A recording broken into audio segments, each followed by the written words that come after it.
Welcome to Salon Series, short and sweet, with Design Milk, where Elena Frampton of Frampton Co. draws back the curtain for us to eavesdrop in on conversations with some of today's leading creatives. It's a portrait my dad got of my brother and I when we were like 10 when we went to London. It was in my father's office at work, and so now it's in my office.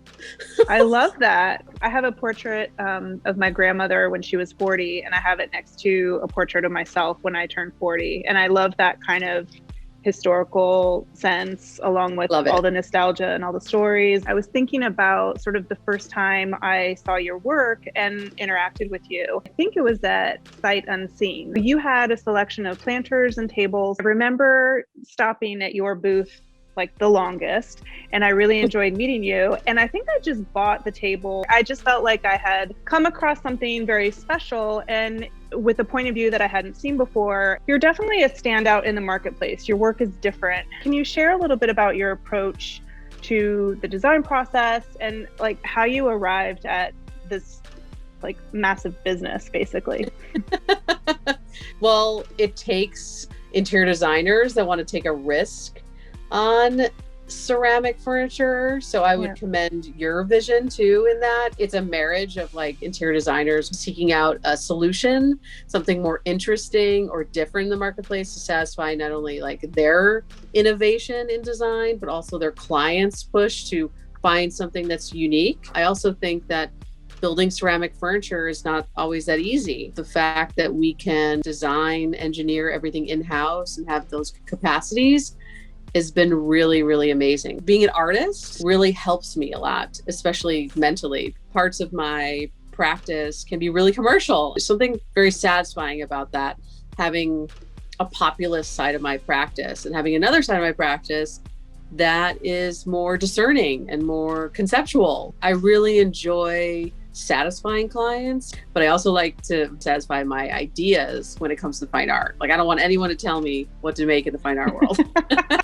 Right. So in the fine art aspect, no one is on your shoulder. It is you, it is your voice. What is inspiring that process? Actually, for the past 5 years, we've been really working with propaganda. So it's been a really interesting process of going into this Cold War museum and sort of researching. A lot of people probably know about your design work.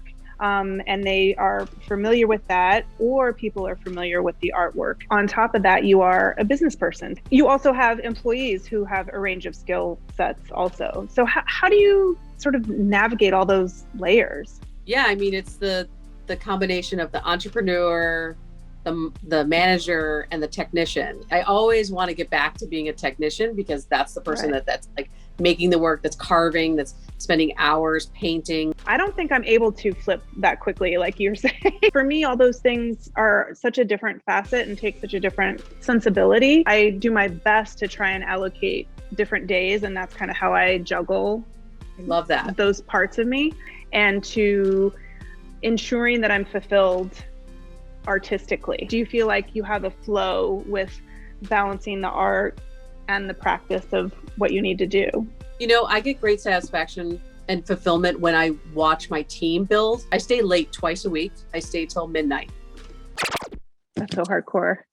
I can just, be in here and take prototypes. We're always looking to come from a place of creating an experience. And so that to me involves every element from decorative finishes to beautiful objects that we can get from you. There is an unpredictability with clay that I don't know that everybody understands. A lot of your forms are quite innovative. When I first saw your work and when we bought that table on the spot, it was because you were expressing yourself with forms that I wasn't accustomed to seeing. It's really about innovation. That's one of our key values. It's the utmost importance here, along with workers' rights and fairness and lots of other wonderful things. And beauty is a very big value for us. I don't have a background in ceramics, so I don't have that history on my shoulders, but I surround myself with amazing employees where collectively we have that knowledge, and I have no ego about someone in the studio knowing more. You can learn a lot on the job here. That's one of my questions for you as a female-led CEO. Like, what are some of your values? I've always come from a place where I enjoy sort of sharing and educating and connecting. And I've always wanted to be a part of the broader arts and design community, to be able to discover talent and meet an artist. I'm so much more interested in the sort of creative process, more so than I am notions of luxury.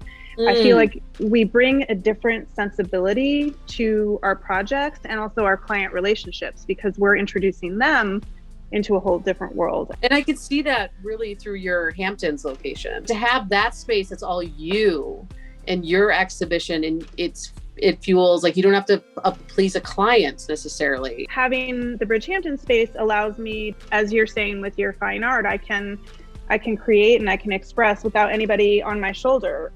I'll turn the camera around a little bit.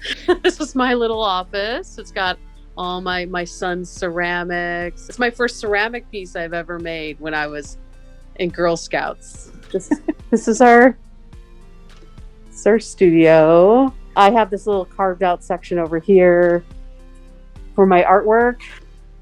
This is our kiln room with our beautiful glaze samples and these beautiful pieces that just came out of the kiln. This giant custom piece. Oh, wow. So big. Our bisqueware that we keep in stock for clients like you who need accessories on demand within a week. Right away. Right away. These are all orders that are going to go out today. Yeah. So that's organized. Us. Very organized. It was so good to talk with you. Thank you. Bye. Talk to you soon.